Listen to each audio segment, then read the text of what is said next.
샬롬. 자, 우리 가족들 이렇게 같이 계시면 가족들이 있는 분들은 서로 한번 안아주면 어떨까요? 이번에는 샬롬 샬롬 두 번 하면서 우리 옆에 있는 분들은 그냥 이렇게 멀리서 이렇게 주먹으로 두 번 하셔도 되고, 교회 오신 분들은 가족들은 한번 안아주실까요? 아버지가 아들, 딸을 안아주시고, 또 엄마가 아빠를 안아주시고, 토닥토닥 축복하고 또 함께 나누면 좋겠습니다. 제가 그런 이야기를 드렸잖아요.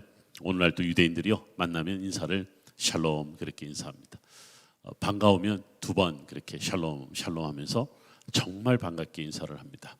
근데 정말 반가운 사람은요, 그냥 수도 없이 합니다. 근데 몇 번 세보면 한 3번 정도는 최소한 그렇게 반갑게 인사하는 것을 볼 수 있어요.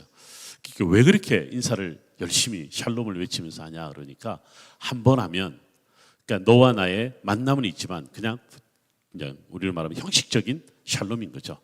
그렇다고 무슨 감정이 섞이거나 그런 건 아니지만 그래도 만났으니 반갑다 이렇게 인사하는 샬롬인데, 좀 더 가까운 거리 안에 있는 사람들은 2번 하는 거죠.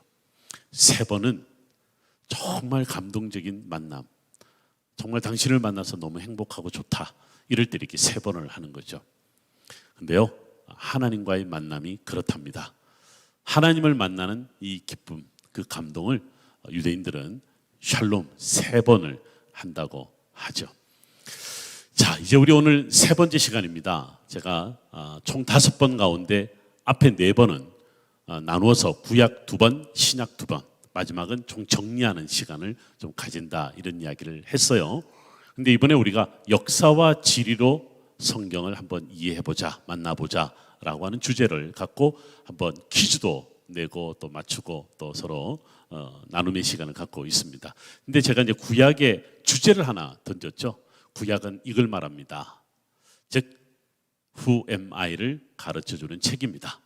내가 누구인가를 가르쳐주는 책입니다. 그래서 우리는 2번의 시간을 거쳐서 무엇을 발견할 수 있었냐면, 떠돌이였다, 나그네였다. 그렇지만 세상의 떠돌이나 나그네가 아니라 하나님이 이끄시는 삶을 따라가는 나그네, 그거를 특정한 용어가 있다고 그랬죠. 뭐였었죠? 히브리 사람, 이렇게 특정한 이름이 있었다, 그렇게 배웠습니다. 역사와 지리로 살아내는 초기의 이스라엘 백성들의 자신들의 이름을 히브리인이라고 불렀을, 그거는 떠돌이나 나그네, 많은 족장들이 그렇게 고백을 했습니다. 이스라엘 백성들도 그렇게 고백을 했습니다. 그런데 그 이름 속에 히브리인이 있었다. 2번째 이름은 뭐였었죠? 가나안 땅을 올라가서 차지했죠. 차지하다는 말, 우리 키워드를 배웠습니다. 차지하다는 말의 성경적 의미는 뭐였었다고 그랬죠? 상속하다라고 하는 의미가 있었습니다. 아브라함에게 주신 땅을 그 후대가 상속받는다. 그러니까 우리가 아무런 연고가 없는 그 땅을 우리의 욕심으로 되찾는 것도 아니고, 힘이 있다고 해서 그 힘으로 점령하는 것이 아니라, 아무도 없는 그곳에, 정말 누구라도 예배를 드릴 수 있는 그곳에 예배했던 족장들, 아버지들, 아브라함과 이삭과 야곱과 요셉이 예배했던 그곳을 상속받으라라고 하는 의미가 있었고, 다음 세대에게 이 영적 자산을 상속해 주라라는 의미가 있었습니다. 그런데 여기에 전제가 하나 있었습니다. 뭐냐면 그 땅을 올라가야 된다. 올라간다는 의미는 역시 점령한다는 것도 될 수 있고, 또 정착한다는 의미가 있습니다. 더 이상 떠돌이가 아니에요. 나그네가 아니에요. 가라면 가고 서라면 서는 그곳에서 예배를 드리는 자의 삶이 아니라, 이제는 한 곳에, 한 땅에 그들이 모여 살면서 한 곳을 지정하여서 올라가서 예배를 드리는 그런 이제 정착민의 정체성을 갖게 되었다. 이거 했었어요. 기억을 하시는지는 모르겠지만 했었어요. 근데 여기에 특별한 용어가 있었어요. 이제는 떠돌이 나그네 히브리인이 아니라 정착민, 올라가서 상속받았고 상속해주는 그들에게 주어진 새로운 이름이 있었습니다. 그게 뭐였었냐면 이스라엘 민족이라는 이름이었습니다. 그 전에 이스라엘은 뭐였죠? 야곱이었고, 야곱의 12아들, 패밀리 이름으로서의 이스라엘이었는데, 이제는 민족적 개념이 된 거죠. 그러니까 그전에는 왜 헤브론, 브엘셰바, 세겜, 베델, 한 곳 한 곳이 특징적으로 드러났다면 이제는 뭐예요? 모든 땅이 다 약속의 땅이 된 거죠.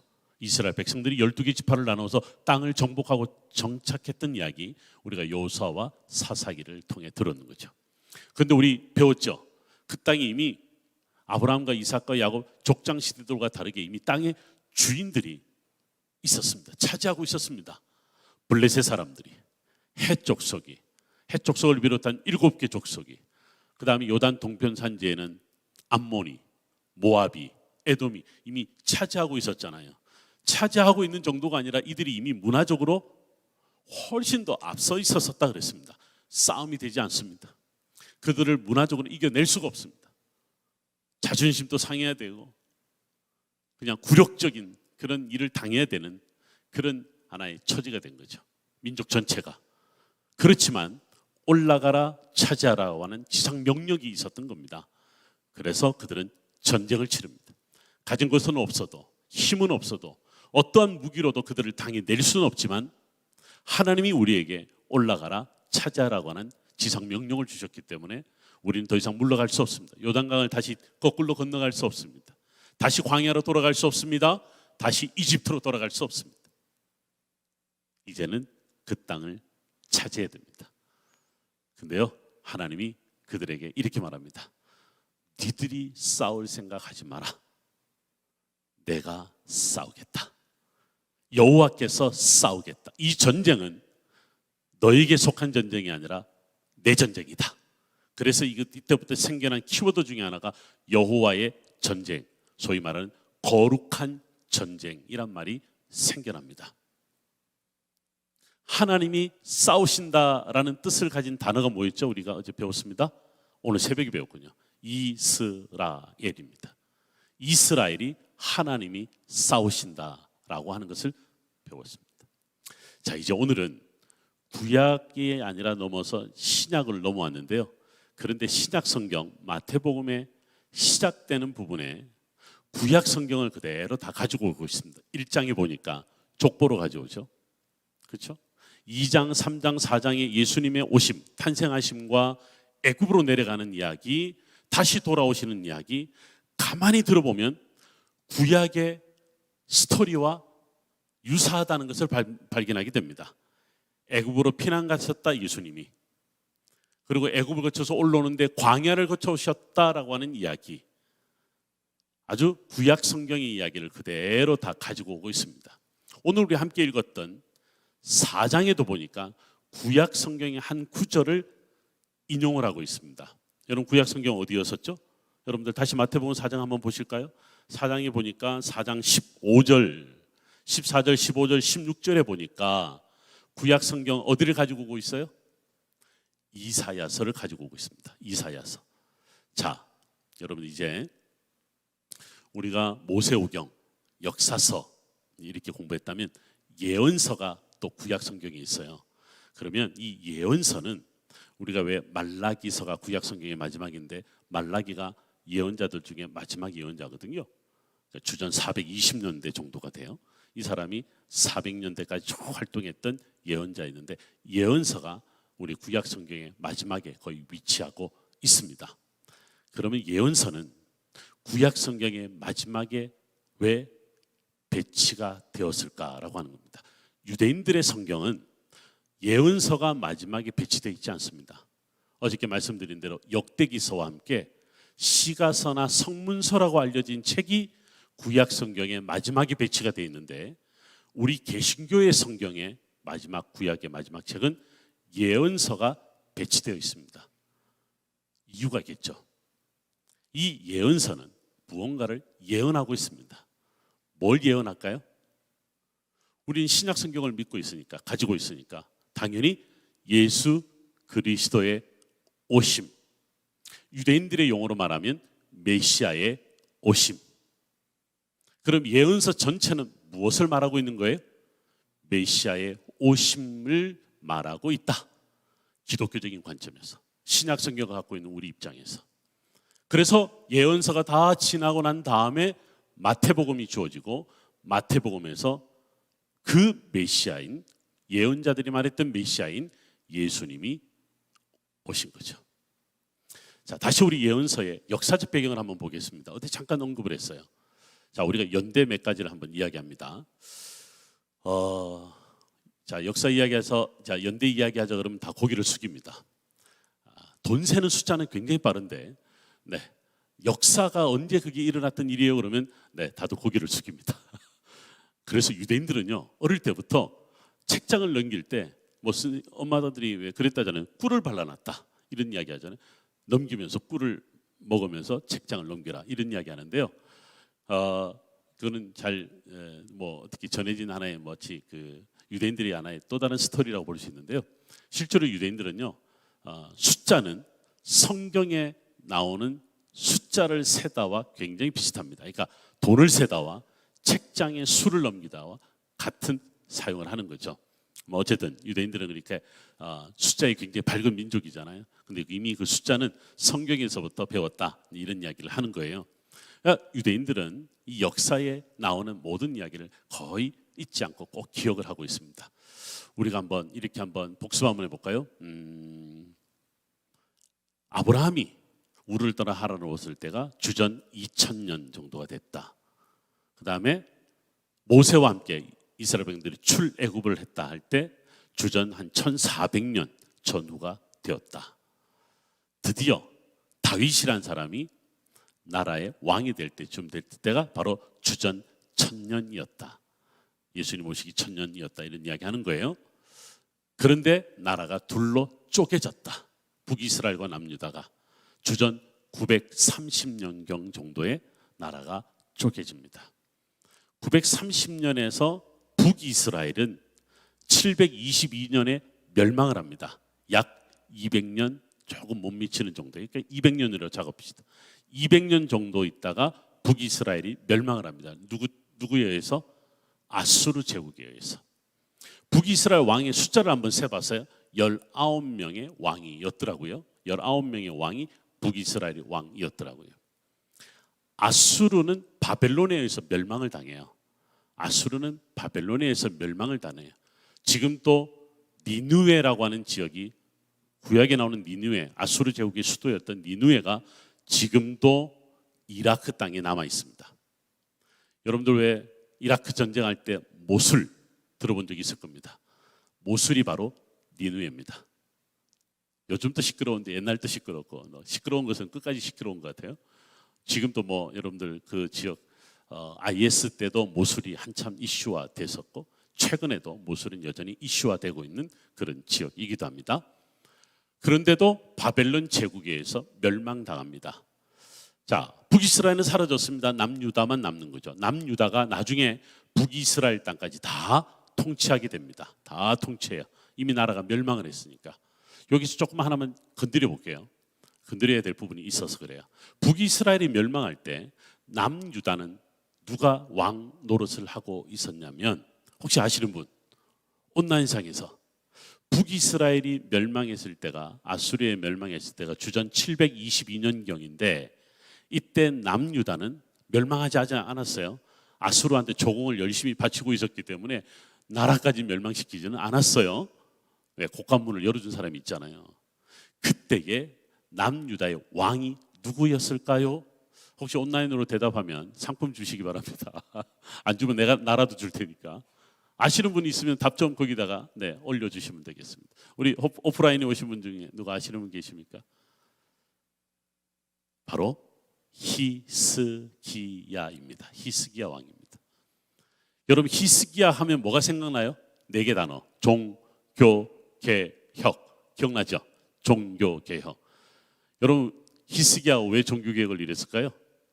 딱 하나입니다. 북이스라엘이 멸망하니까 북이스라엘의 모든 사람들이요 포로로 잡혀간 사람 외에 전부 다 남쪽으로 피난을 옵니다. 피난을 오면서 뭘 가져왔냐면 북이스라엘이 종교를 가져옵니다. 북이스라엘의 종교가 원래는 야훼 종교죠. 여호와 신앙이었죠.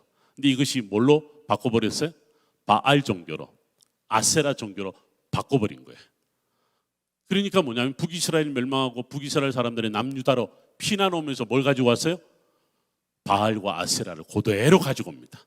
실제로 저 남쪽에 유다 땅 남유다의 저 남쪽에 있는 부엘셰바에도 바알 산당이 발견됐습니다.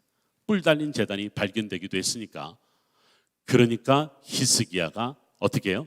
종교개혁을 일으킬 수밖에 없었었다. 그런데요, 남유다도 이때 흔들리기 시작합니다. 그래서 예언자들이 얼마나 많은 예언을 하는지 모릅니다. 요 히스기야 시대 때 활동했던 예언자가 있습니다. 그 예언자가 누굴까요? 네, 세자입니다. 첫 번째 글자는 이입니다. 이. 끝에 글자는 야입니다. 야. 이사야입니다. 이사야. 이사야. 우리가 읽고 있는 이사야. 이사야가 나옵니다. 그 이사야가 히스기야더러 뭐라고 이야기한 줄 아세요? 나중에 여러분 성경 읽으면 열왕기하 여러분들 23장, 22장 읽어보면 뭐라고 그러는 줄 아세요? 남유다도 멸망한다. 적고를 못 봤냐? 북이스라엘이 어떻게 멸망하는 걸 못 봤냐? 여호와 신앙을 잃어버렸을 때 멸망했다. 특별히 당신 어디 곳간문을 열어줘? 어디 바벨론에서 사신이 왔다고 또 곳간문을 열어줘?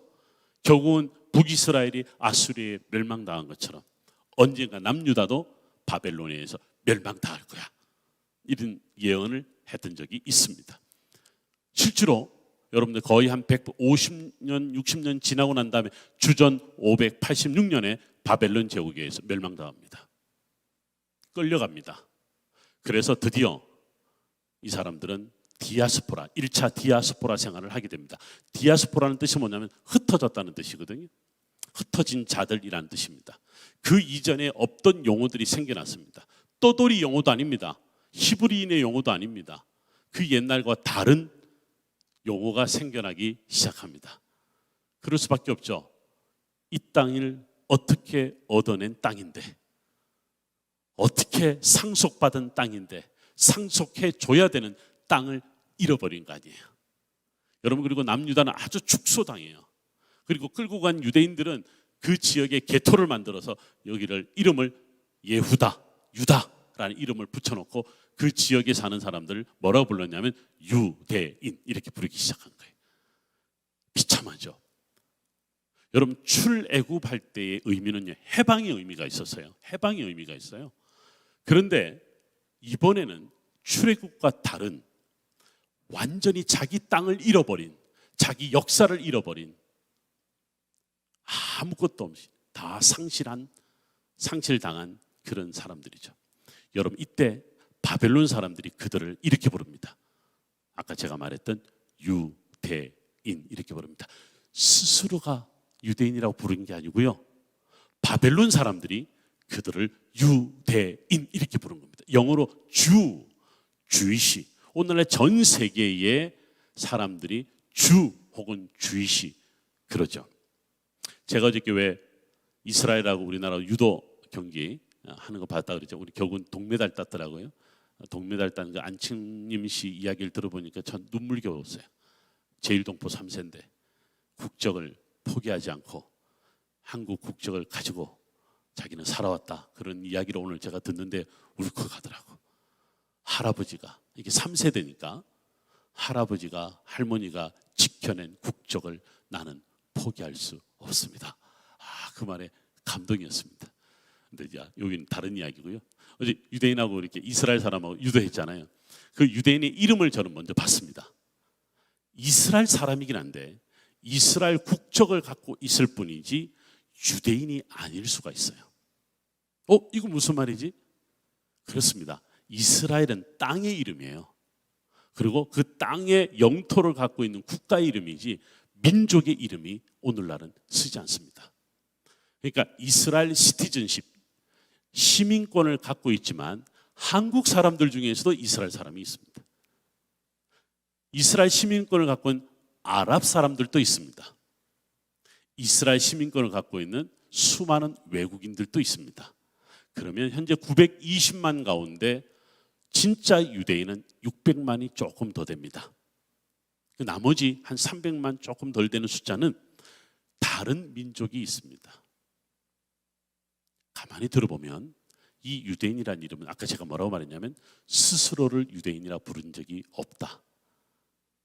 바벨론 사람들이 그발 강가에 데려가서 니들은 여기 살아 그러고 그 개토 이름을 뭐라고 불렀다고요? 유대라고 불렀고 거기에 사는 사람을 뭐라고 불렀다고요? 유대인이라고 부른 거예요. 그러면 남아있는 사람들도 있었을 거 아니에요. 엘리트층만 잡아갔으니까 남아있는 사람들이 있었을 거고, 그리고 그들을요 옛날 남유다 땅을 다 주지 않습니다. 그리고 아주 그냥 예루살렘 주변에만 땅을 주고 거기만 살아. 그리고 거기도 이름을 뭐라고 불렀냐면 유대, 거기 사는 사람들을 유대인 이렇게 부릅니다. 그럼 유대인은 무슨 정체성이냐면요, 모든 것을 상실당한 포로민의 정체성입니다. 우리가 일제의 탄압과 일제의 모든 권한을, 주권을 다 빼앗긴 상실당한 그 시절과 똑같습니다. 그들이 우리를 부르는 아주 비하하는 발언들이 있잖아요. 우리나라 사람들을 부르는 그와 똑같이 유대인이란 이름은요, 그들에게는 그렇게 좋은 이름은 아닙니다. 포로민입니다. 그럼에도 불구하고 그렇지 뭐 우리는 유다 땅에서 온 거지, 그렇지 뭐 우리는 유대인인 거지, 지금도 그들은 여전히 유대인이란 말을 사용합니다. 자, 여기에서 제가 이제 좀 이야기를 좀 더 시작합니다. 자기를 상실당했습니다. 우리 어제도 배웠던 것처럼 성전 제사도 못 드립니다. 성전에 올라갈 수도 없으니 제물도 못 드립니다. 헌금을 드리고 싶어도 헌금조차도 드릴 수가 없습니다. 모든 것이 다 상실당했습니다. 그 유대인이란 이름으로 살아가는 딱지가 붙은 겁니다. 마치 2차 세계대전 때 나치어에서 다윗별이라고 노란 딱지를 달고 살아야 됐던 유대인들처럼 600만이 죽어가는 그 홀로코스트의 엄청난 역사를 경험한 그 20세기의 불행한 일이었던 그 일을 당했던 유대인들처럼 그런 딱지를 붙이고 그들은 살아가야 했던 겁니다. 그러면 그들에게는 어떤 희망이 있을까요? 독립의 희망, 다시 그 땅으로 돌아가고자 하는 희망, 당연히 일어날 수밖에 없습니다. 그것을 이사야는 이렇게 이야기를 합니다. 이렇게 이야기합니다. 히브리어로 한번 따라 볼까요? 한번 저 따라합니다. 예슈아. 여러분 꼭 기억하셔야 돼요. 이 이름은 꼭 기억하셔야 돼요. 따라합니다. 예슈아. 자, 여러분들 저와 함께 이사야 49장을 한번 찾아가 봅니다. 이사야 49장 6절을 꼭 한번 찾아주십시오. 여러분 줄을 그어도 됩니다. 오늘 읽었던 말씀에 이사야도 나오지만 그 이사야는 이사야 9장 1절 2절 말씀인데 지금 저와 함께 찾는 구절은 이사야 49장 6절 말씀입니다. 뒤편에 보면 나오지만 제가 처음부터 읽겠습니다. 그가 이르시되 내가 나의 종이 되어 야곱의 지파들을 일으키며 이스라엘 중에 보존된 자를 돌아오게 할 것은 매우 쉬운 일이라. 내가 또 너를 이방의 빛으로 삼아 무엇을 베풀어서? 나의 구원을 베풀어서 땅끝까지 이르게 하리라. 이렇게 나옵니다. 여기서 구원, 영어로 salvation이라고 합니다. 구원이란 말을 히브리어로 예슈아입니다. 예슈아. 메시아 이야기를 할 줄 알았는데 제가 지금 히브리어는 메시아흐라고 그래요. 영어로는 메사이아, 메시아 이름을 말할 줄 아는데 모든 이사야를 비롯한 예언자들은 메시아를 이야기한다라고 제가 아까 처음에 이야기를 했는데요. 이사야는 여기에 메시아가 누구냐면 우리의 구원을 땅끝까지 이르게 할 자다라고 하는 겁니다. 이때 구원이 히브리어로 예슈아입니다. 그런데 여러분 아세요? 예수님의 이름이 예슈아입니다. 우리는 지금 우리말로 예수라 그러죠. 이거는 어디에서 온 말이냐면 영어로 지저스, 헬라어의 수스라는 말에서 온 거예요. 헬라어에서 우리말이 온 거예요. 히브리어는 예수스가 아니라 뭐예요? 따라합니다. 예슈아. 예슈아입니다. 예슈아를 언급한 사람이 누구냐면 바로 이사야입니다. 그런데요, 제가 신약 성경 시대의 많은 유대인들의 문헌을 다 제가 들여다봅니다. 유대인들이 남겨놓은 다양한 문헌들을 그 나라 언어로 다 들여다봅니다. 특별히 신약 성경을 유대인들은 읽지도 않고 건드리지도 않으니까, 믿지 않으니까, 기독교인들을 아주 싫어하니까. 그런데 그들이 신약 성경 말고 동시대에 다른 책들이 있어요. 우리가 보통 사회사본 이렇게도 말하는, 또 요세푸스의 유대 전쟁사, 이런 몇 가지 책들이 있습니다. 그 책을 읽어보면 놀라운 사실이 신약 성경과 동일하게 인용하고 있는 구약 성경의 책이 있다는 것에 우리가 놀라워합니다. 그게 바로 모두가 다 예언서 가운데 이사야를 다 인용하고 있다는 거예요. 똑같이 예레미야나 에스겔은 빼놓더라도, 다른 예언서는 다 빼놓더라도 유대인들은 마치 우리 신약 성경에 이사야가 오늘 자주 등장하는 것처럼 유대인들은 이사야를 그렇게 좋아했더라는 거예요. 그렇게 좋아했더라는 거예요. 여러분 혹시 조금만 한 번만, 딱 한 번만 생각해 볼까요? 바울이 예수님을 다메섹 도상에서 성령에 의해서 변화받고 예수님을 믿게 되죠. 근데 이 사람은 굉장히 똑똑한 사람이에요. 우리가 그의 배경을 제가 나중에 말씀드릴 기회가 있을 때 정말 똑똑한 사람이에요. 그냥 우리가 상상하는 걸 넘어서는 사람입니다. 근데 이 사람은 예수님을 만난 이후에 그가 어떻게 변했는가를 무엇을 통해서 알 수가 있냐면, 그가 각 전도지에 가서 그 유대인들을 향하여 회당에서 선포하는 메시지를 들어보면 그가 변한 이후에 과거에 자기가 배웠던, 경험했던 것들을 어떻게 풀어내는가를 너무나 잘 알 수 있습니다. 이사야가요, 구약 성경의 4권을 가지고 예수님을 말하고 있습니다. 자기가 예수님을 만나고 보니까 다메섹에서 성령 체험을 통해서 자기가 변하고 보니까 지금까지 배운 많은 이야기가 예수와에게로 향하고 있다는 것을 알게 됐다는 거예요.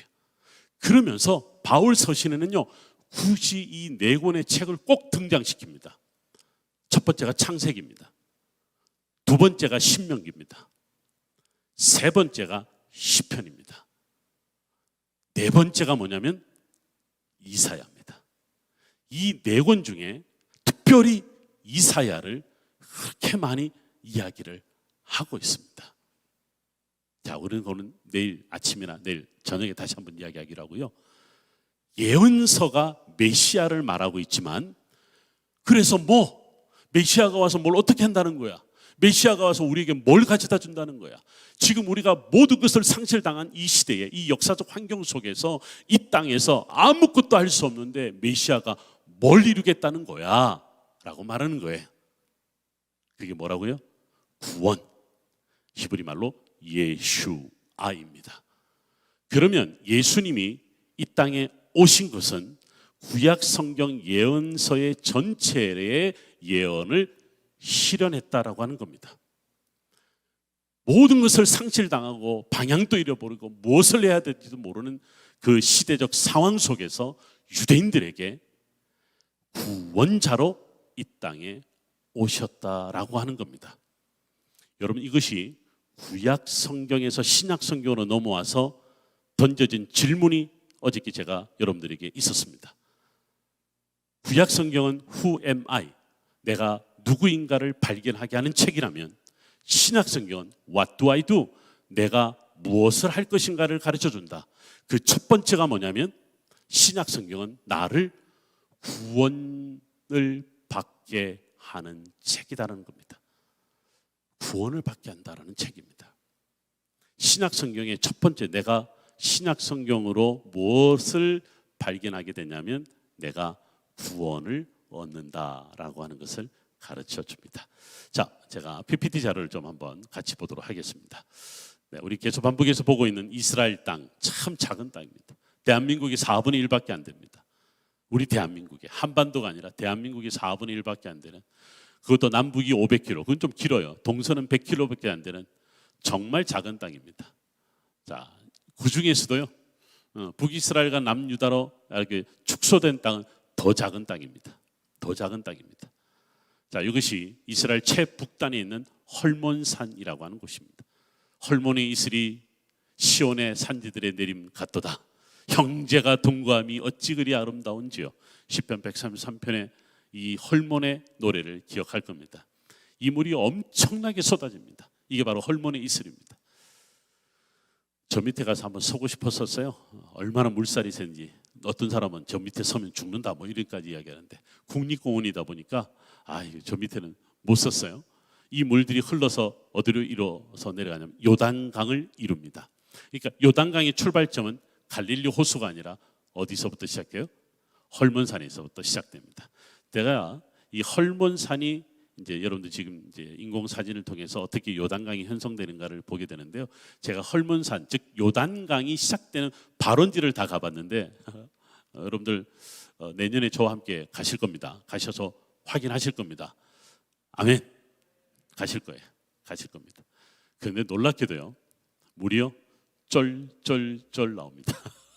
물이 쩔쩔쩔 나옵니다. 아까 그 엄청난 폭포 뭐 우리나라 폭포 생각하면 뭐 여러분들 뭐 그 나라 뭐 그 정도밖에 안 돼 그러지만 그 중동 땅의 폭포를 생각하면요 엄청난 겁니다. 엄청난 겁니다. 근데 그 물이 시작되는 걸 가보니까 그냥 쫄쫄쫄 나오더라고요.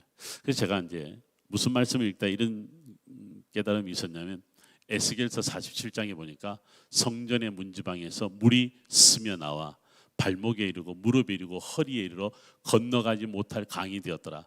이 말 기억할 겁니다. 모든 물이 다 그렇습니다. 그런데 제가 이제 물이 스며 나온다. 이게 어디서 스며 나오냐? 이제 이게 저한테는 또 궁금하죠. 에스겔의 이야기는 바로 성전의 문지방에서 스며 나온다.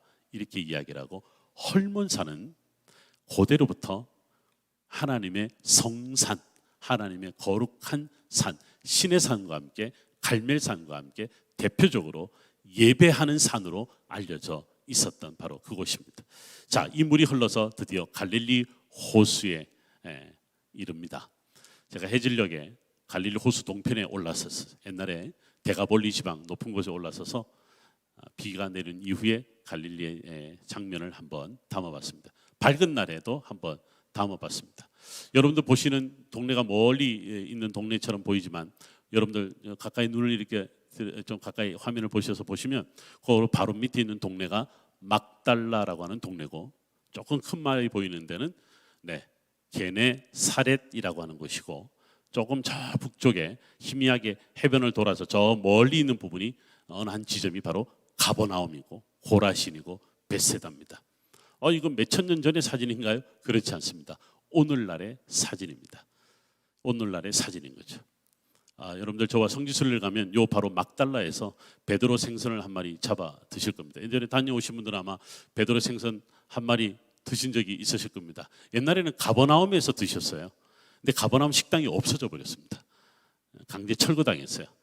자연보호단체에서 갈릴리 호수를 망가뜨리는 베드로 생선아 물러가라 그러면서 30년간 투쟁을 해서 결국은 없애버렸습니다. 그래서 요즘에는 그래서 막달라에 가서 먹고 있습니다. 여기가 가버나움 해변가입니다. 예수님께서 오늘 읽었던 말씀 중에 보니까 가버나움에 가서 사시니 오늘날 남아있는 유적지입니다. 요 그림은 그래픽 사진인데요. 예수님 당시 때 가버나움은 이랬을 거야 라고 하는 그런 곳이죠. 옛날 살아가는 사람. 그림을 자세히 보면 아이들이 뛰어노는 모습, 배를 만드는 배를 짓는 모습, 또 생선을 말리는 모습, 뭐 하여튼 방아를 짓는 모습 각각이 그 화면 속에 다 있습니다. 지금 여기에 남아있는 현재 회당입니다. 이 회당은 예수님 당시 때 회당 흔적이 그대로 남아있기도 합니다.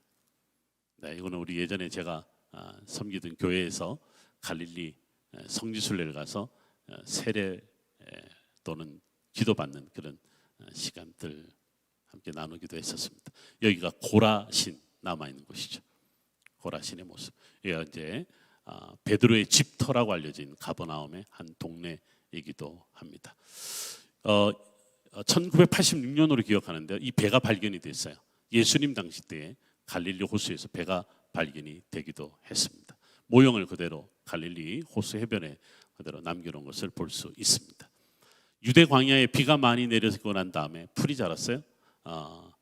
목동이 양들을 이끌고 먹이를 이제 찾게 합니다. 여러분 혹시 이렇게 화면을 좀 크게 하거나 조금 더 가까이 보면 양들을 자세히 볼 수 있나요?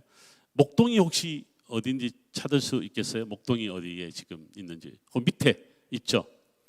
원래 목동은 저렇게 있으면 안 돼요. 목동은 저 앞에 가 있어야 돼요. 앞에 가 있어서 이제 양떼들이 이렇게, 사실 양떼들은요, 한번 여러분들 양을 이게 몽골이나 이런 데 가서 보신 적 있나요? 하루 종일 머리를 쳐박고 먹기만 합니다. 그리고 가끔 머리를 듭니다. 왜 드는 줄 아세요? 네, 목자가 어디 있는지를 확인하고 다시 머리를 쳐박습니다. 그리고 목자가 뭐 하는지 전혀 관심 없습니다. 전혀 관심 없습니다. 주로 이제 목자들은 뭘 하냐면요, 잡니다. 그냥 여름이 되면 저 다 그냥 허허벌판, 정말 풀 한 폭이 없는 광야로 바뀌는데, 그 떼약볕에도, 오늘 같은 떼약볕에도 그냥 잡니다. 어떻게 저러고 잘까? 그렇게 살다 보니까 또 자더라고요. 나도 그러고 있더라고요. 한번 해봤는데, 여러분들 저와 함께 여름날 한번 걸어보면 좋은데. 자, 어쨌든 지금 우리 임문수 목사님이 좀 확대를 시켜줬는데요. 지금 목자는 저기 있으면 안 되는데 목자가 내려와 있습니다. 이유는 뭐냐면 양떼들이 길이 엉켜버렸습니다. 길이 엉켜서 빨리빨리 길을 찾아줍니다. 그러니까 이제 아마 목자가 잠깐 화장실 갔다 왔나 봐. 그냥 거기서 볼일 보면 되는데 화장실 갔다 온 사이에 이 양들이 길이 헷갈렸나 봅니다. 그래서 이제 막 이제 길을 찾아주는데, 여러분들 그거 말고 양들이 다니는 길이 보이나요? 아주 촘촘하게 양들이 무슨 길을 따라가고 있는 것을 보일 수 있을 거예요. 저게요, 수천 년 된 길입니다. 저 길을 따라서 양들이 쭉 가는 거죠. 그런데요, 랍비들이요, 재미있는 이야기를 남겨놓았더라고요. 탈무드에. 저 양들이 가는 길을 의의 길이다라고 가르치더군요. 왜 의의 길이냐 그러니까 목자를 따라가는 길이기 때문에 그렇다는 거죠. 유대인들이 랍비죠. 그러니까 목자를 따라가는 길이 바로 의의 길이다, 이렇게 가르치기도 합니다. 자, 그 다음 장면은 아주 비가 내린 이후에 아주 아름다운 유대 광야입니다. 그런데 이 광야가 여름이 되면 이렇게 바뀝니다. 여름과 겨울이 완전히 바뀌게 되는 것을 볼 수 있죠. 여기가 바로 그 유명한 아골 골짜기입니다. 제가 이제 우리 많은 분들하고 광야를 걷기도 하죠. 이렇게 한 50일도 되는 날씨에, 따뜻한 계절에 광야를 걸어가 보기도 합니다. 드디어 이제 예루살렘 도착합니다. 지금 제가요, 무엇을 보여드렸냐면 갈릴리에 계셨던 예수님, 광야에 계셨던 예수님, 이제 예루살렘에 오신 예수님, 이 과정을 여러분들에게 보여드린 겁니다. 자, 우리 아까 제가 여러분들과 나누던 말씀, 역사 지리 이야기를 다시 한번 조금만 뒤로 가보겠습니다. 그렇습니다. 구약의 마지막 책은 예언서입니다. 예언자들은 끊임없이 메시아의 오심을 이야기합니다. 왜냐하면 하나님이 너희들을 구원할 거야 라고 하는 겁니다. 그런데 여기서 우리가 신약 성경으로 넘어오면서 구원의 일을 하는데 갈라지는 게 있습니다. 달라지는 게 있습니다. 유대인들의 생각과 기독교인들의 생각이 같은 구약 성경을 갖고 여기서 나눠지게 됩니다. 같은 구원을 말하는데 유대인들과 기독교인들, 예수님을 따르는 기독교인들이 나눠지는 부분이 있습니다. 여기서 여러분들 이야기를 조금만 더 들어보십시오. 유대인들은 예루살렘으로 돌아가자, 성전을 짓자, 우리 유대인들이 돌아가서 다시 예배할 곳을 찾고 거기서 우리가 다시 하나 된 백성으로 살아가자. 그들의 생각은 수천 년이 지난 지금까지도 바뀌지 않았습니다. 여러분 아십니까? 유대인들은 전도하지 않습니다. 왜냐하면 유대인들만 예수와 구원받으니까. 유대인들이 기다리는 예언서의 메시아는 유대인들만을 위한 메시아를 기다립니다. 예루살렘은 이방인들에게는 단 하나의 여유도 없습니다.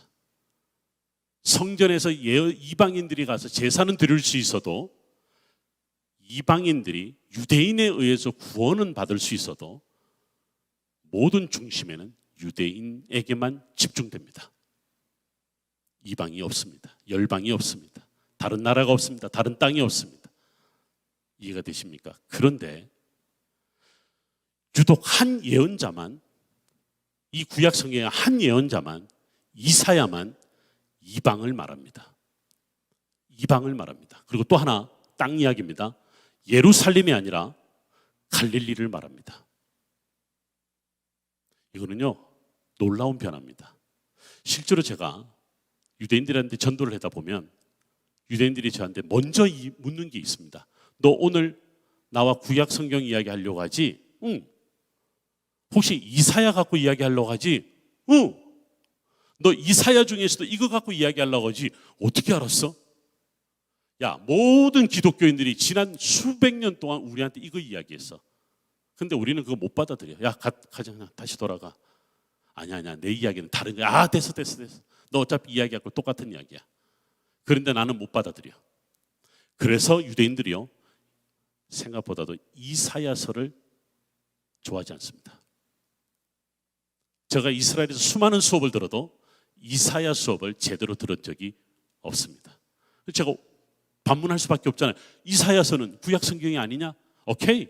그런데 너희들이 너무 엉뚱한 해석을 해서 우리는 그냥 우리의 해석만을 이야기할 뿐이야.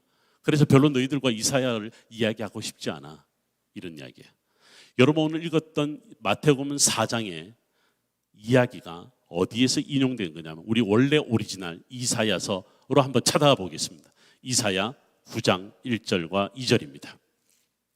이사야 9장 1절 2절입니다. 자, 그냥 제가 한번 읽어볼게요. 읽으시면서 또 찾고 같이 눈으로 따라오면 됩니다.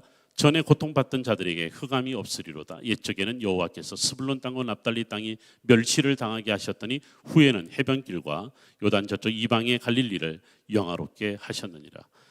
흑암에 행하던 백성이 큰 빛을 보고 사망의 그늘진 땅에 거주하던 자에게 빛이 도다. 이렇게 나옵니다. 이 말씀을 그대로 마태복음 기자가 4장에 그대로 인용을 했습니다. 여러분들 저거 성경을 예언서를 읽다 보면 메시아가 갈릴리 땅에 온다는 본문을 어디서도 찾지 못합니다. 오직 이사야만 이야기하고 있습니다. 예수님이 예루살렘이 아니라 어디를 가셨다고요? 갈릴리를 가신 겁니다. 마태복음 기자도 마가복음 기자도 누가복음 기자도 특별히 마가복음은 모든 복음서의 제일 먼저 책이라고 그러죠. 마가복음은 아예 총 16장의 내용을 거의 다가 갈릴리 예수 이야기만 하고 있습니다. 유대인들은 유대교는 구약 성경은 예루살렘 그 땅 그곳으로 돌아간다. 우리는 여기서 구약 성경을 여기까지만 이해하면 됩니다. 신약 성경은 구약 성경 가운데도 예언서를 다르게 해석합니다. 특별히 이사야를 가지고 와서 이 구원은 유대인을 넘어 이방인에게로 간다. 예루살렘을 넘어 갈릴리로 간다. 그런데 제가 처음 아까 여러분 읽었던 이사야 49장 6절에서 아까 여러분들 제가 나의 구원이란 말에 포커스를 뒀죠. 그 앞에는 뭐냐면 이 구원을 이방 가운데로 보내겠다 그럽니다. 이방의 빛으로 삼겠다고 합니다. 근데 여러분 이것을 사도 바울이요 인용합니다. 사도 바울이 인용합니다. 여러분 사도행전 14장으로 가봅니다. 사도행전 14장에 가보면 비시디아 안디옥에서 복음을 전했던 회당에서 복음을 전했던 바울과 그의 일행이 거반 죽게 될 정도로 두들겨 맞아서 쫓겨납니다. 아예 그냥 쫓아와서까지 박해를 합니다. 이 과정에서 이사야가 바울이 완전히 선교의 방향이 바뀌어버립니다. 특별히 사도행전 14장의 비시디아 안디옥의 이 사건은요, 기독교 역사에서 복음의 역사에서 유대교를 넘어 유대인을 넘어 이방인으로 가는, 특별히 바울이 이방인으로 가는 큰 전환점을 이루었던 바로 그 사건입니다. 14장에서 여러분들이 14장 이야기의 내용도 나오고 13장입니다. 죄송합니다. 13장 47절에 보면 주께서 이와 같이 우리에게 행하시되 내가 너를 이방의 빛으로 삼아 너로 땅끝까지 구원하게 하리라. 이게 바로 이사야 49장 6절의 말씀을 사도 바울이 가지고 온 것입니다. 제가 아까 그런 이야기 했죠. 사도 바울이 구약 성경을 가지고 예수님 이야기를 했고 예수님을 다메섹 도상에서 만나고 난 다음에 그가 읽었던, 그가 만났던, 그가 배웠던 모든 구약 성경이 새로운 방향으로 그를 끌고 갔다. 라고 하는 것을 보여줍니다. 구약 성경을 어떻게 이해할 것인가를 오늘 이사야가 가르쳐 주고 있다라고 하는 겁니다. 여러분 이런 이야기 들어보셨죠? 갈릴리 사람들을 제자로 삼았다. 그 제자들은 무식한 사람이었다. 이런 이야기 들어본 적이 있습니다. 왜 무식하냐 물어보면 왜 무식하냐고 그래요? 네, 베드로더러 왜 무식하냐 그러니까 성질이 급해서. 제가 유대인하고요 살아보면서 한국 사람만큼 급한 사람들이다. 제가 갈 때 가끔 이런 이야기합니다. 유대인들이 누구예요? 이렇게 물을 때마다 제가 꼭 예를 하나 듭니다. 저희 와이프하고 저하고 싸울 때마다 잘 싸웁니다. 너무 잘 싸웁니다. 잘 싸우는데 싸울 때마다 우리 와이프가 저한테 이렇게 욕합니다. 당신은 절반은 유대인이고 절반은 한국인이야. 이렇게 욕을 합니다. 그게 무슨 욕이야 말할 수 있지만 들어보시면 욕입니다.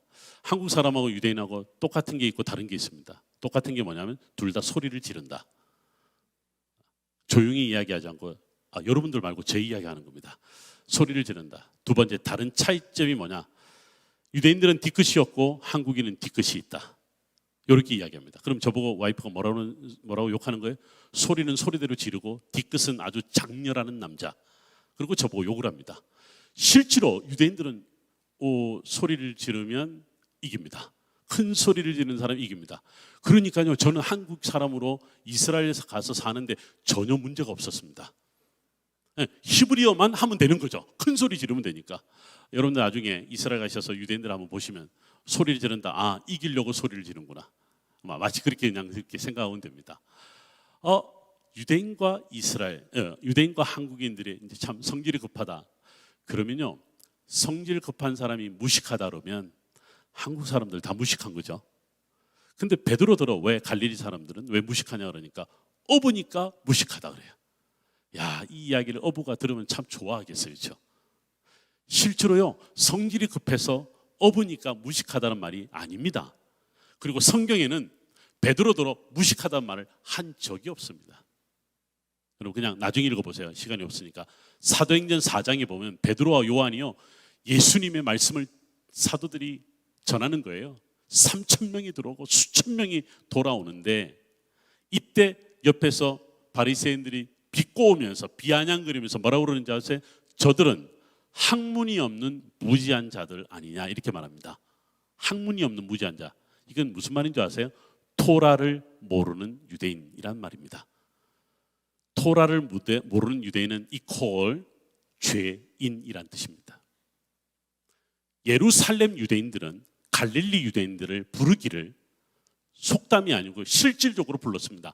토라를 모르는 유대인. 말이 안 됩니다. 유대인은 토라를 아는 사람이 유대인입니다. 토라를 아는 유대인이 어릴 때 성인식을 거쳐서 회당의 멤버가 될 수 있거든요. 회당의 멤버는 아무나 되는 게 아닙니다. 태어나서 만 12세, 13세 때 성인식, 즉 바로 미츠바를 통해서 모든 사람들 앞에 토라를 읽어내면서 토라의 사람이다 선포하고 회당의 주요 멤버가 됩니다. 여기 많은 그런 규정들이 있어요. 그러니까 토라를 모르는 유대인이란 말은 말이 성립되지 않습니다. 그런데 갈릴리 사람들을 뭐라고 불렀냐면 토라를 모르는 유대인. 여러분 구약 성경 특별히 이사야의 용어를 그대로 가져와 볼게요. 여기서 말하는 이방인이 누군지 아세요? 이사야가 말하는 갈릴리 사람들입니다. 갈릴리 사람들입니다. 이 갈릴리 사람들도 하나님의 백성이다. 이들에게도 구원의 빛이 임한다. 이사야서 9장의 말을 그대로 인용해보면 흑암의 땅, 사망의 그늘진 땅에도 큰 빛이 임한다. 바울은 이것을 갈릴리 사람들을 넘어서서 진짜 이방인에게 적용한 겁니다. 이사야의 이야기는 갈릴리 땅이었습니다. 예수님도 갈릴리 땅이었습니다. 그런데 사도 바울은 예수님을 만나고 난 다음에 이사야서 9장, 이사야서 49장, 이사야서 60장에 곳곳에 등장하는 이방인에게 구원의 빛이 비친다는 이 이야기를 실제로 유대인이 아닌 이방인에게로 구원의 빛이 비친다라고 우리가 라틴어로 미시오 데이, 하나님의 나라, 선교의 문을 열기 시작합니다. 유대교와 기독교가 다른 점은 바로 여기 있습니다. 구원을 어떻게 이루느냐라고 할 때에 예루살렘에만 머무는 거냐, 예루살렘 성전에만 머무는 거냐, 유대인에게만 머무는 거냐? 그렇지 않습니다. 신약 성경은 마태복음 시작하면서 먼저 갈릴리에 집중하면서 예수님은 갈릴리를 넘어 어디까지 가는 줄 아세요? 데가볼리 지방까지 갑니다. 데가볼리는 헬라 문명으로 판을 치던 곳이었습니다. 판을 치던 곳이었습니다. 여러분들 거라사 지방에서 일어났던 귀신 쫓아내는 사건 아시죠? 예수님이 그 귀신 쫓아낼 때 귀신이 다 어디로 들어갔어요? 돼지떼로 들어가죠. 여러분 여기서 스탑하고 질문을 해야 됩니다. 유대인들이 왜 돼지를 먹지? 왜 돼지를 수천 마리를 기르지? 어떻게 된 사건이지? 이 해답은 데가볼리 지방이다. 거라사 지방은, 데가볼리 지방은 헬라 문화권, 헬레니즘의 판을 치는 곳이었다. 헬레니즘의 문화 중에서 먹거리는 돼지고기였다. 실제로 제우스 신에게 바치는 수많은 신전들에 바치는 동물이 대부분 다 돼지들이었습니다. 그러니까 뭐예요? 돼지가 들어왔다는 것은 헬라 문명이 들어왔고, 헬라 문명이 들어왔다는 것은 완전히 이방화된 땅이다라는 거예요. 예수님 당시 때는 헬라 문명이 들어오고 헬라를 점령한 로마가 들어오면서 지금까지 구약에서 그들이 만났던 메소포타미아 문명, 이집트 문명, 나일강의 문명하고 전혀 다른 지중해 문화를 그들이 받아들이게 되면서 전혀 다른 문화 속에 그들은 이방과 더불어 살 수밖에 없는 땅이 되었던 거죠. 이사야의 예언이요, 이방을 만날 수 있었던 건 쫓겨나서 그 이방 땅에 가서 이방을 만났는데, 이제는 이스라엘 땅 자체가 무엇으로 바뀌었어요? 이방으로 바뀐 거예요. 그러니까 예수님은 갈릴리로 가시면서 이방을 품기 시작하셨고, 바울은 이 이방을 넘어서, 즉 이스라엘 땅이 이방을 넘어서 실제로 헬라와 로마 제국의 심장, 중심까지 갑니다. 아테네를 가고 로마를 갑니다. 와, 이방으로 방향이 바뀌기 시작합니다. 제가 여러분들 첫날 이런 이야기 했습니다. 첫 번째 시간에 구약 성경은 나를 발견하게 하는데, 그래서 바깥에서 안으로 들어오는 이야기였다고 그랬습니다. 신약 성경은 나를 발견하면, 제대로 나를 발견하면, 믿음의 유산을 제대로 갖게 되면 여기서부터 이제 바깥으로 나간다라는 이야기를 드렸습니다. 그래서 우리가 구약 성경과 신약 성경을 가지면서 끊임없이 우리는 오늘 이 역사 속에 이 땅에서 내가 누구입니까를 성경을 통해서 발견하고, 그렇다면 하나님, 나는 하나님의 자녀입니다. 예수의 제자입니다. 그런데 말입니다, 여기로만 나는 머물 수는 없겠습니다. 이제는 저는 복음의 증인이 되어야 되겠습니다. 복음의 증인이 되어야 되겠습니다. 복음의 증인은 바깥으로 나가는 거였습니다. 그 바깥으로 나가는 것이 예루살렘을 넘어서기가 얼마나 어려웠겠어요. 저는 그래서 유대인들이 들으면 싫어하겠지만, 그들을 흩어놓은 것은, 그들을 예루살렘에서 쫓겨나게 한 것은 성경에도 나옵니다. 하나님의 계획 가운데 있었다. 하나님의 구속의 역사, The History of Salvation, 구원의 역사 속에 있었다. 그들이 흩어진 곳에서 예배했다고 그랬죠, 모였다고 그랬죠, 기도했다고 그랬죠. 그거를 누가 보기 시작을 했다는 거예요? 이방인들이 보기 시작한 거예요. 다문화 쪽에서, 다신교적인 문화 속에서, 범신론적인 세상 속에서 오직 유일하신 여호와 하나님만을 찬양하는 유대인들을 보면서, 야, 저들은 모든 걸 다 잃어버렸고 모든 걸 다 상실했는데 그래도 꿈틀거리고 살아있네. 오, 살아있네. 근데 저들이 살아내는 것을 보니, 야, 저들의 신앙 대단하다.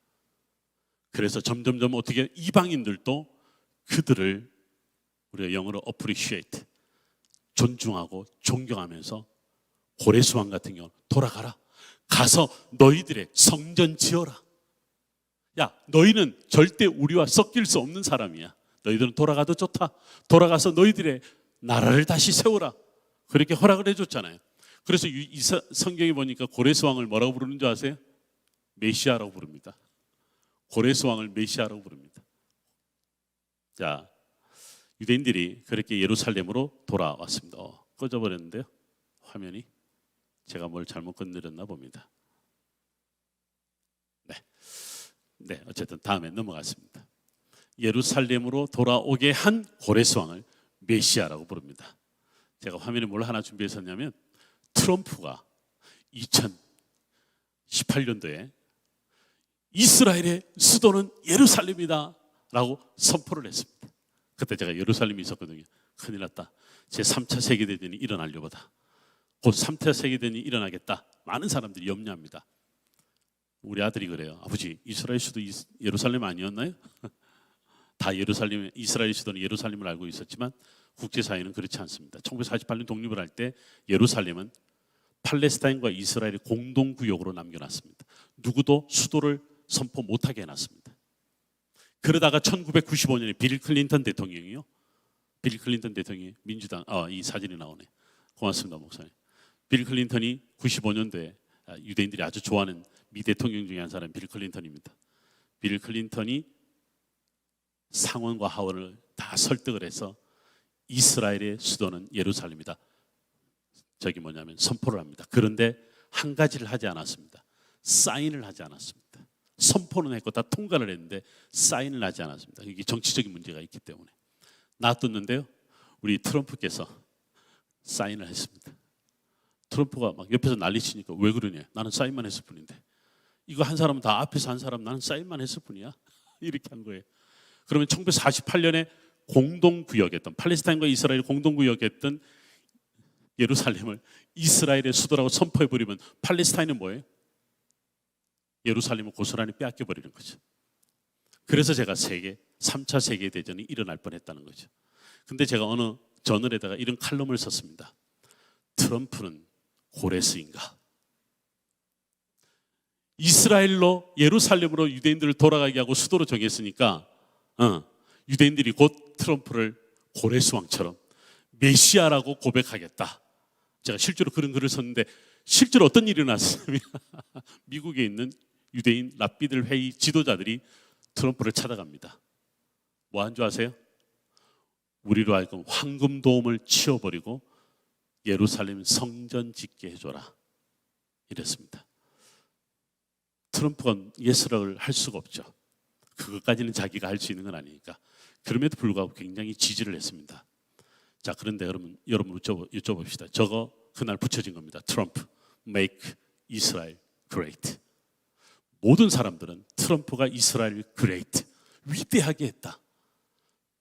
저는요 마치 주전 539년에 고레스 왕이 스쳐 지나갈 수밖에 없습니다.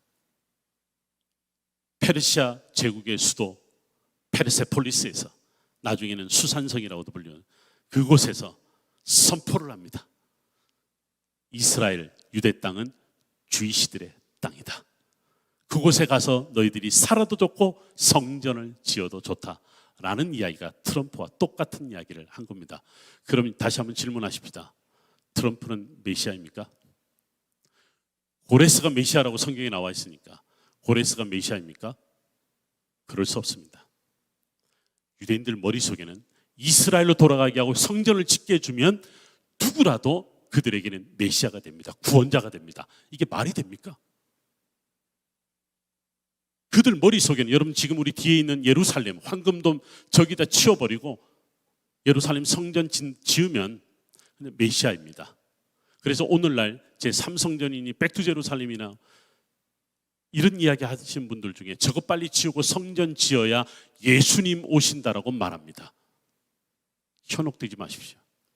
성경에는 단 한 번도 이런 이야기 한 적이 없습니다. 특히 신약 성경에는 이런 이야기를 한 적이 없습니다.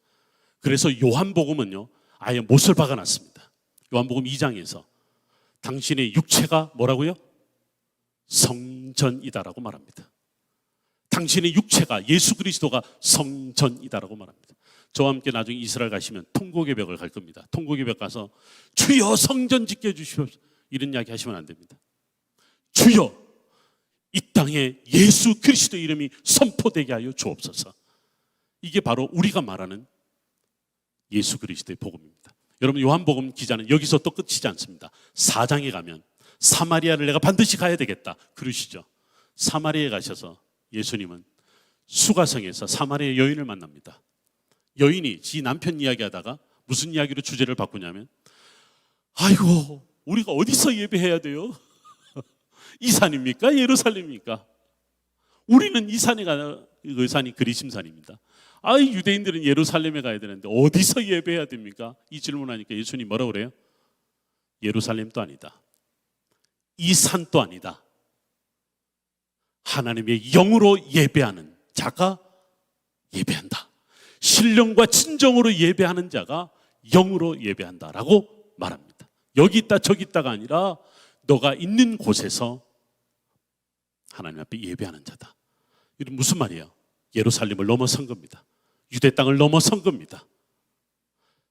자기들이 있는 곳이 분명히 어디인가를 알고 나면요, 내가 누구인가를 분명히 알고 있다면, 하나님이 나를 구원시켰다면 이제는 우리는 나를 넘어서야 됩니다. 우리가 서 있는 이 땅을 품고 넘어서야 됩니다. 열방을 품어야 됩니다. 이방인을 품어야 됩니다. 예수님이 갈릴리로 가셔서 그 사람들에게요, 마태복음 5장, 6장, 7장을 통하여 하늘의 복을 선포합니다. 여러분, 복 좋죠. 복을 영어로 뭐라고 그러죠? 우리 마태복음 5장에서 4장 다음에 5장이 나오잖아요. 5장에서 복을 이야기하는데 복을 블레싱이라고 합니다. 잘못된 번역입니다. 모든 영어 성경은 다 블레싱으로 되어 있습니다. 저는 감히 말합니다. 제가 대한성서공회 번역위원이기 때문에 감히 말할 수 있습니다. 치고 들어와도 그러면 저는 근거를 드릴 수 있습니다. 이 복은 블레싱이 아닙니다. 여러분, 오늘날 유대인들은요, 결혼식을 할 때 청첩장을 돌립니다. 청첩장 돌릴 때 청첩장에 두 단어를 꼭 씁니다. 영어로 blessing and happiness입니다. 히브리어로 브라하 우 오쉐르 이렇게 씁니다. 그럼 blessing과 happiness를 두 가지를 쓰지만 차이점을 뒀습니다. 여러분, blessing이 뭔지 아세요? 하나님이 우리를 축복하시는 것을 blessing이라고 합니다. happiness가 뭔지 아세요? 그 블레싱으로 살아가는 복이 바로 해피니스입니다. 예수님이 이 땅에 오신 것 자체가 우리에게 이미 블레싱입니다. 그럼 예수로 인하여 살아가는 복이 뭐예요? 해피니스입니다. 그러면 지금 마태복음 5장에서 선포되는 하늘나라의 복은 예수로 하나 되는 겁니다. 예수로 행복한 겁니다. 근데 그 첫 번째 복이 뭔지 아세요? 심령이 가난한 자는 복이 있다. 구약 성경이 전공인 저에게는요, 심령과 가난이라는 단어를 구약 성경은 다 찾아봐도 함께 나오는 적이 없습니다. 예수님의 독특한 선포입니다. 심령과 가난이란 말은, 여러분 보세요, 갈릴리 사람들을 가리키는 말입니다. 조금 더 여러분들 그 사회적 배경을 보면요, 갈릴리 사람들은 여러분들 갈릴리 가보시면 아까도 잠깐 보셨습니다. 물이 많잖아요. 농사 짓기 좋잖아요. 살만한 땅이거든요. 많은 분들이 그래요. 갈릴리, 와, 예수님 좋은 동네 사셨네 이래요. 예수님 좋은 동네에서 사역하셨네 이래요. 놀랍게도 그 땅 모든 주인은 예루살렘 사람들이었습니다. 여러분, 어저께 제가 마카비 혁명 이야기를 잠깐 한 적이 있었고, 그 이후에 유대인의 왕조가 들어섰는데, 그 유대인의 왕조가 들어설 때 그 왕조의 모든 권력자들이 갈릴리 땅을 전부 다 사유화 시켜버립니다. 사유화하면서 갈릴리 사람들에게 땅을 주고 소작농을 맡겨서 땅을 통해서 세금을 걷어들입니다. 여러분 보세요. 갈릴리 사람들은 성전세 내야 되고, 주인에게 세금 내야 되고, 로마에게 돈을 내야 되고, 헤롯에게 돈을 내야 됩니다. 1년을 열심히 벌었는데도 남는 게 하나도 없는 사람들. 여러분, 이것이 심령이 가난한 자라면 어떻게 이해하시겠습니까? 내가 유대인이라도 유대인이라고 불리우지 못하는, 토라를 모르는 유대인이라고 불리우는 절박한 심령으로 살아갔던 갈릴리 사람들이 심령이 가난한 자라고 말하는 겁니다. 여러분, 제가 한번 갈릴리 호수에서 예루살렘까지 미친 척하고 걸어봤습니다. 여러분 가보시면 내가 이 말하면 다 웃을 겁니다. 설마 거기를 걸어가요? 라고 했을 겁니다. 한번 걸었습니다. 그냥 제가 20대 후반의 나이에 정말 쉬지 않고 열심히 걷고 자고 걷고 자고 일주일 걸렸습니다. 제가 왜 그런 줄 아십니까? 제가 그때만 해도 갈릴레아 예수, 갈릴리의 예수, 갈릴리의 민족 이런 개념에 한참 관심이 있을 때였습니다. 놀래거든요. 그 일주일 동안 제가 걸어가면서 갈릴리 사람들은 예루살렘 못 갔겠구나. 유대인들에게는 3번 예루살렘에 올라가야 되는 때는 규정이 있죠. 율법 규정이 있죠. 언제 올라가야 돼요? 6월절, 7.7절, 초막절 때 반드시 올라가야 됩니다. 특히 대속제일은 반드시 올라가야 됩니다. 그러면 가족이 다 말 그대로 달구지에다가 먹을 거, 입을 거 뭐 다 들고 갑니다. 좋기 15일이 걸렸을 겁니다. 가서 보름 머물렀고 돌아오는데 보름. 그러면 한 번 갔다 오는데 한 달 반입니다. 이걸 3번 최소한 한다고 보십시다. 4개월 반입니다. 4개월 반 갔다 오면 갈릴리 사람들은 뭘 먹고 삽니까? 예루살렘에 올라가고 싶어도 올라갈 수가 없는 거예요. 그들의 역사적 배경이 그랬습니다. 그들의 지리적 배경이 그랬습니다. 그 역사에 내던져진 소외된 자들로, 예루살렘에서 저 멀리 아웃사이드에 머무는 자들로 살았던 그들에게 예루살렘은 그저 멀어만 보였습니다. 유대인이라고 그 이름조차도 얻지 못하는, 별로 좋은 이름도 아닌데, 역사 속의 유대인이 어떤 이름인가 우리 오늘 배웠는데 그렇게 좋은 이름이 좋지도 않은데 예루살렘 유대인, 갈릴리 유대인으로 갈라놓아 버린 겁니다. 예수님이요, 세례 요한으로부터 세례를 받으시고 어디부터 사역하셨습니까? 오늘 본문은 갈릴리로 가셨습니다. 여러분, 오늘 우리 읽었던 성경 구절의 마지막 절에 예수님이 사역하셨던 5개 지역을 구분해 놨습니다. 여러분, 그 첫 번째가 뭔지 아십니까? 그럼 한번 보세요. 마태복음 4장 25절. 마태복음 4장 25절에 보면 예수님이 사역하셨던 지역이 갈릴리와 데가볼리와 예루살렘과 유대와 요단강 건너편. 예루살렘이 먼저가 아니고 어디였다고요? 갈릴리가 먼저였습니다. 예루살렘에 올라오고 싶어도 올라오지 못하는 그들에게 가셔서 하늘의 복을, 너희들은 말이야 복이 있어. 왜냐하면 너희들은 심령이 가난한 자가 많기 때문에. 이게 직역입니다. 처음부터 조건을 달지 않았습니다. 복이 있도다 너희들은. 왜냐하면 심령이 가난하니까. 해피니스를 먼저 선포했습니다. 그리고 예수님이요, 가버나움에 가서 사시면서 아픈 자를 온몸으로 안으면서 그들을 일으켜 주셨습니다. 죽은 자도 살려주셨습니다. 보지 못하는 자도 보게 해주셨고 듣지 못하는 자를 듣게 해주셨습니다. 율법으로 잣대되지 않았습니다. 예루살렘을 올라오느냐 몰라오느냐 그걸로 잣대되지 않으셨습니다. 예수님은 너희도 하나님의 나라의 백성이다.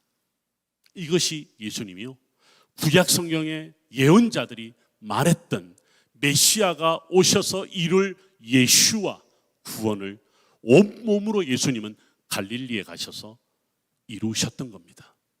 이루셨던 겁니다. 예수님 모든 사역을 마치시고 난 다음에 예루살렘으로 가셨습니다. 예루살렘을 가셔서 감람산에서 예루살렘을 입성을 합니다. 마태복음 21장의 1절부터 쭉 11절까지 읽어보시면 사람들이 호산나 호산나 하고 찬양을 부르면서 종려나무 가지를 흔들면서 따라갑니다. 그런데 여러분들 마태복음 21장 10절 11절 읽어보면 무슨 이야기가 나오는지 아세요? 사람들이 따라가면서 소리 지르면서 가는데 누군가 이렇게 묻습니다. 야, 저 사람 누구야? 이래. 이는 누구야? 그래요. 뭐 하는지도 모르고 쫓아가는 거예요. 근데 대답이 더 기가 막혀요. 야, 갈릴리 나사렛에서 온 선지자 예수래, 이러는 거예요. 많은 분들은 이걸 정답이라고 알고 있습니다. 정답이 아닙니다. 왜죠? 여기에 우선 메시아란 말이 없습니다. 그냥 갈릴리 촌동네 나사렛에서 그냥 누구든지 다 선지자라고 말하는 그 선지자들 중에 한 사람인 요셉의 아들 예수야. 아무것도 아니야. 저렇게 호산나 호산나 부르고 가지만 별거 아니야 라고 이야기를 했던 겁니다. 저는 그렇게 본문을 한번 이해를 해봤습니다. 자, 그럼에도 불구하고 어떤 사람들은 환호하며 쫓아갑니다. 그 환호했던 이유가 뭔지 아세요? 구약의 예언자들이 메시아가 올 텐데 이 메시아가 나귀를 타고 온대. 그래서 예수님이 나귀 좀 타주셨어요. 나귀 그것도 새끼까지 타주셔서 우리 주일학교 학생들이 예수님 나쁘대. 왜? 새끼를 탔다고. 내가 그래, 야야 그 새끼 무시하지 마라. 그 새끼가 나를 태우더라. 내가 몸무게 지금은 조금 나가 보이지만 옛날엔 더 나갔습니다. 1톤이 아니라 0.1톤 정도까지 나갔습니다. 야 나를 태우고야 무려 10km를 가더라. 새끼 무시하지 마라. 예수님이 나귀 새끼를 타고 예루살렘 입성하는데 예언자들이 예언한 예언을 예수님은 그렇게 해줬습니다. 그러니까 사람들이요 난리가 난 거예요. 갈릴리에서 엄청난 센세이션을 불러일으키는 자가 예루살렘에 와서 센세이션을 불러일으키니까 사람들이 환호하면서 갑니다. 여러분 아세요? 예수님이 드디어 예루살렘에 들어가십니다. 그런데 결론적으로 우리가 쭉 한번 정리 한번 해봅시다. 제가 다음 자료를 보여드릴 텐데 예수님께서 예루살렘으로 들어가셔서 예루살렘 사진 좀 올려주시면 좋겠습니다. 예루살렘으로 들어가셔서 성전도 들어가시긴 하지만 십자가 사건은 성전이 아니었습니다. 십자가 사건은 더더욱이 예루살렘도 아니었습니다. 많은 사람들이 골고다 언덕 예루살렘이 아니에요 그러는데 아닙니다. 여러분 예루살렘은 예루살렘 성만을 예루살렘이라고 불렀습니다. 감람산도 예루살렘이 아닙니다. 예수님이 승천하신 후에 본자들이 감람온이라는 곳에서 예루살렘으로 돌아가니 안식일에 알맞은 거리다 이렇게 이야기하잖아요. 예루살렘이 아닙니다. 사람들은 예루살렘으로 예수님 가셨다라고 말을 하지만 예수님은 사실은 예루살렘 서쪽 끝에 죽음의 언덕 위에 올라가셔서 십자가의 길을 걸어가십니다. 화면이 안 뜨는 걸 보네요. 네, 이게 제가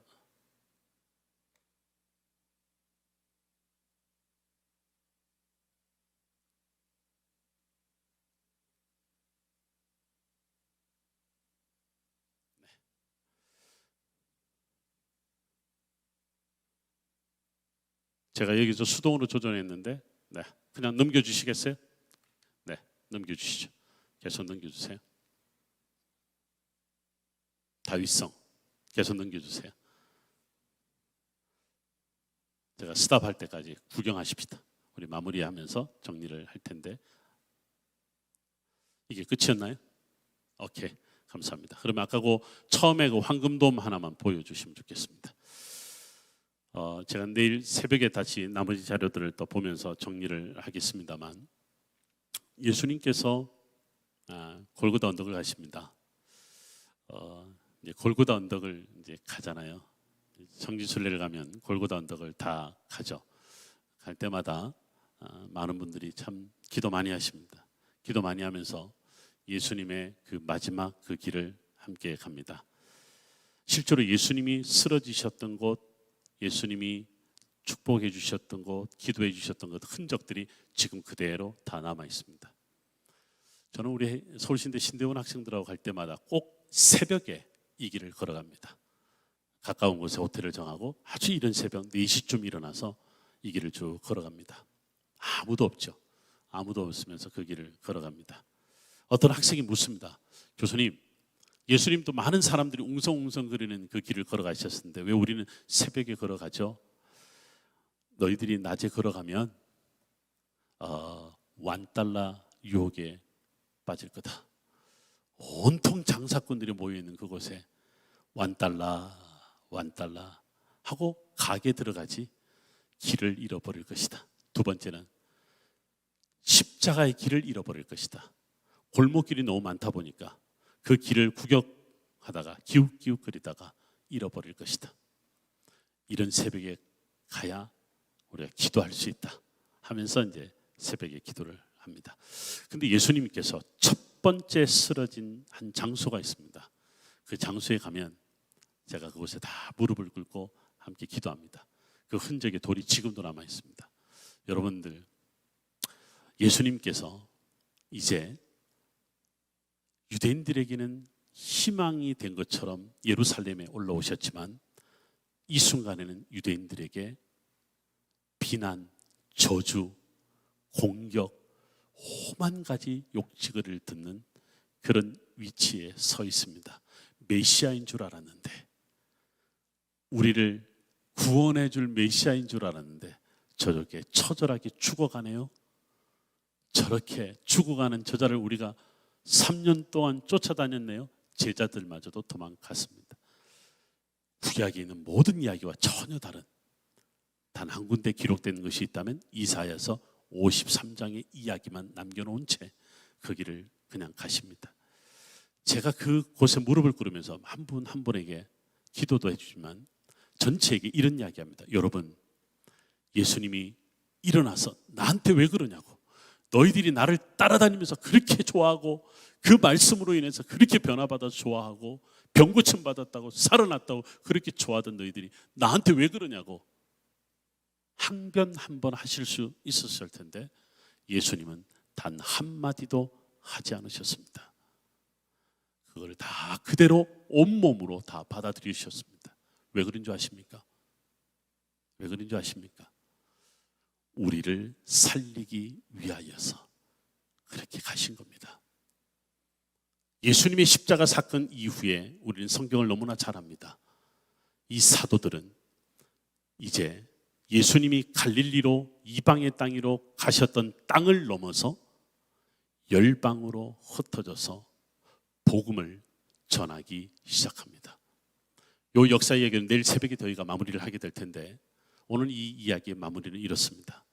그렇습니다. 하나님 왜 흩어놓으셨을까? 열방 가운데 우리가 하나님의 백성임을 우리는 발견했는데 아직도 열방이 돌아오지 않았기에 흩어진 곳에서 예배하는 자들을 통하여 하나님을 알게 하셨다. 이게 예언자들이 말하고 싶은 거였습니다. 그런데 거기서 끝날 수는 없는 거였죠. 메시아가 오셔서 구원을 이루는 겁니다. 그런데 유대인들이 말하는 메시아는 예루살렘의 메시아, 예루살렘 성전의 메시아로 끝맺는 거였습니다. 그런데 예수님은 정반대의 길을 가십니다. 예루살렘 그곳으로 돌아오게 한다는 이야기를 넘어오셔서 이방인에게로 나아가기 시작합니다. 그러면서 그들을 품고 기도하며 너희도 내 백성이다. 너희도 내 백성이다. 이것이 바로 예수님의 예슈아 구원자로서의 선포가 이루어졌다라고 하는 겁니다. 여러분들, 이 역사는 소용돌이 속에서 그럼에도 불구하고 하나님의 백성을 알게 된 그 땅에서 그 백성으로 서게 된 자들이 또 흩어졌을 때 못 받아들였을 겁니다. 포기했을 만했을 겁니다. 그럼에도 불구하고 그 땅을 지켜냈을 때, 그곳에서 예배자로 섰을 때 하나님은 새로운 비전을 거기서부터 시작하셨습니다. 이방을 돌아오게 하는 일에 드디어 이 백성을, 이 역사를 사용하게 되는 것을 볼 수 있습니다. 저는 삼성제일교회를 오늘 이틀째 이렇게 머물고 있습니다. 오늘 목사님께서 점심을 정말 맛있는 거 사주셔서 제 숙소의 꼭대기 제일 높은 데서 식사를 사주셨습니다. 사주신 사실 이유가 있으시더라고요. 우리 교회가 저기야. 우리 교회가 저기야 라고. 오늘 말씀 우리 박 목사님하고 같이 나누는데 제가 서울신학대학 신학과 8호학번인데 우리 두 선배님은 7호학번이시더라고요. 우리 7호학번 선배님들하고 식사를 하면서 많은 이야기를 했는데 우리 교회가 저곳이야 하고 주변을 보는데 제가 깜짝 놀랐습니다. 저 강 너머에 예전에 종로의 교회였어서 이곳으로 오셔서 여기에서 하나님의 놀라운 일들을 이루셨다. 그 역사 이야기를 듣는데 저에게는 제가 목사님한테 더 배우고 싶어서 목사님 우리 끝나고 나서도 또 계속 같이 좀 더 나누면 좋겠습니다. 같이 이야기를 했는데 목사님이 이 교회를 향한 꿈을 이렇게 쭉 이야기하시는데요. 목사님 마음속에 예수님이 분명히 계시니까, 이 교회 가운데 예수님이 계시니까 이제 이곳에서 열방을 품는 꿈을 갖고 계시는구나. 이곳에서 하나님의 나라를 이제는 열방 가운데 이곳에서 퍼져나가는 꿈을 갖고 있구나. 이 교회를 향한 비전을 제가 오늘 올라가서 보게 됐고 또 목사님의 고백을 통해서 또 제가 알게 되었습니다. 여러분 아세요? 예수님은 그렇게 우리들에게 내가 이렇게 걸었는데 너희들도 이제는 이곳에만 머물지 말고 이제는 갈릴리도 좀 품어라, 데살로니가도 품어라, 데가볼리도 좀 품어라, 저 소아시아 지역도 좀 품어라, 심지어는 로마 제국의 심장 로마까지도 품어라. 그 길을 걸어갔던 사도들의 길을 오늘 우리 교회들이 걸어야 되겠구나 라는 오늘 고백을 이 삼성제일교회를 저 위에서 바라보면서 또 한번 고백하게 됐습니다. 강을 건너게 하여 주셨는데 이제는 바다를 건너게 하시겠구나. 바다를 건너셔서 이제는 이곳을 넘어 열방을 품게 하는 교회가 되겠구나. 67년의 역사를 넘어 주님 오신 그날까지 100년의 역사를 서가겠구나. 이제 자기가 누구인가를 알고 우리가 이곳에서 무엇을 상속해 줘야 되는 것을 알게 되는 이 교회는 이방인 가운데서 복음의 빛을 발하는, 구원의 빛을 발하는 교회로 하나님이 쓰시겠다. 오늘 이곳에 모인 다음 세대가 있다면 우리 교회를 통하여 이 꿈을 꾸게 해 주십시오. 여러분들이 기도하는 이곳에서 그들이 열방 가운데 흩어져서 마음껏 주의 일을 선포하는 다음 세대로 상속해 주시기를 바랍니다. 오늘 우리가 마지막 한 가지를 두고 기도하는 시간 가질 겁니다. 우리가 오늘 불렀던 찬양 가운데 보혈을 지나 찬양이 있었습니다. 여러분, 아까 십자가 길을 걸어가시면서 예수님이 내가 죽어야 저들이 산다, 내가 이 길을 걸어가야 열방이 주께로 돌아온다, 그래서 나는 침묵할 수밖에 없고 저들이 던지는 돌을 맞을 수밖에 없고 저들이 뱉는 침뱉음을 나는 당할 수밖에 없다. 여러분, 오늘날 우리 교회는 많은 이야기를 듣습니다. 기독교가 아니라 개독교라고 그러고 목사가 아니라 목사라고 그러고 수많은 비난의 화살이 오늘날 교회로 향하고 있습니다. 어떤 이들은 그래서 교회를 떠납니다. 어떤 이들은 교회를 온다 할지라도 구원의 메시지를 들으려고 하지 않습니다. 여러분, 혹시 지금 우리 이 시기를 우리를 내려놓게 하는 시간이라면 어떻게 생각하십니까? 지금 우리가 겪는 이 시기들을 예수님의 십자가의 길이라고 생각하면 어떻습니까? 그래, 우리가 잘못했지, 내가 죄인이지, 우리를 더 낮게, 더 낮은 곳으로 두게 하시는 주님의 인도하심이라면 여러분들 받아들일 수 있지 않을까요? 우리 교회가 더 겸손해지며 세상을 섬기라고 하는, 열방 가운데 흩어져서 주의 복음을 선포하라고 하는, 그래서 우리를 내려놓게 하는 일이라면 우리가 견딜 수 있지 않겠습니까? 여러분, 굳이 항변하지 마십시오. 우리는 그렇지 않다라고 여러분들 길거리에서 외치지 마십시오. 친구들이 혹시 여러분들 향하여 손가락질을 한다고 해도 여러분 싸우지 마시고 다투지 마십시오. 미안하다, 우리가 잘못했다, 우리가 더 겸손해야 된다, 우리를 더 내려놓아야 된다, 우리를 더 십자가의 길 위에 두게 하겠다. 바로 그곳에서 여러분, 주님은 구원의 일을 시작하십니다. 흩어진 곳에서 이방을 향한 구원의 빛을 시작하신 것입니다. 우리 주님은 십자가의 길에서 구원의 빛을 발하기 시작하신 것입니다.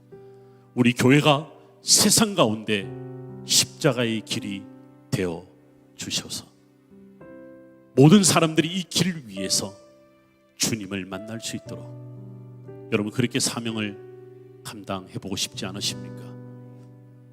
주님의 역사 가운데, 주님의 땅 가운데, 그렇구나, 주님의 역사는 구원의 역사였고 주님이 서셨던 땅은 가난하고 지치고 죽음을 기다릴 수밖에 없는 그들 속에 찾아가신 땅이며, 모두가 호산나 호산나 외치며 축제를 벌일 때에 우리 주님은 십자가의 길, 죽음의 길을 가셨던 거죠. 바로 그곳이 우리가 서야 되는 땅인 거죠. 네, 여러분들, 주님이 죽으시고 부활하셨습니다. 죽음을 넘어 생명을 선포하셨습니다. 절망이 있는 곳에 희망을 선포하셨습니다. 모두가 아니라고 말하는 그곳에서 예스, 저들도 나의 백성이다, 그렇게 우리에게 주님은 다가와 주셨습니다.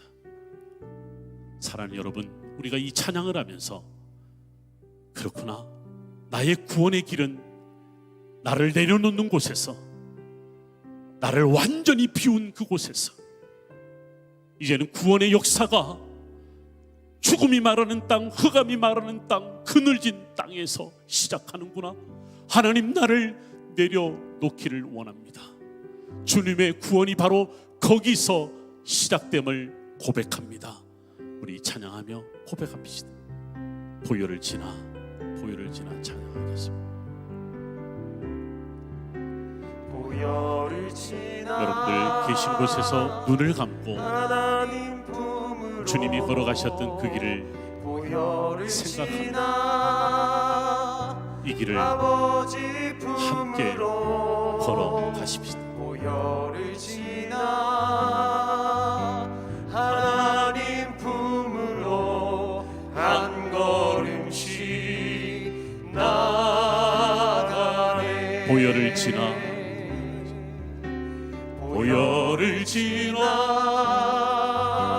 하나님 품으로 보혈을 지나 아버지 품으로 보혈을 지나 아버지 품으로 한 걸음씩 나가네. 존귀한 주 보혈이 내 영을 새롭게 하시네. 존귀한 주 보혈이 내 영을 새롭게 하네. 그렇습니다. 이 길이 우리를 새롭게 합니다. 이 길이 우리를 구원의 길로 인도하십니다. 우리를 내려놓고 또 내려놓고 또 내려온 그곳에서 하나님은 이제 구원의 역사를 시작합니다. 주님이 갈릴리를 품으셨던 것처럼, 주님이 예루살렘의 환호성이 아니라 통곡하는 그 골고다 언덕에서 주님이 우리를 품으셨던 것처럼, 하나님 구원의 역사는 바로 이곳에서 시작함을 고백합니다. 우리가 주여 간절히 한번 부르고, 주님 나를 통하여 이루게 하여 주, 우리 교회를 통하여서 이루게 하여 주옵소서. 이 역사와 이 땅 가운데 이루게 하여 주옵소서. 간절한 마음으로 기도하겠습니다. 주여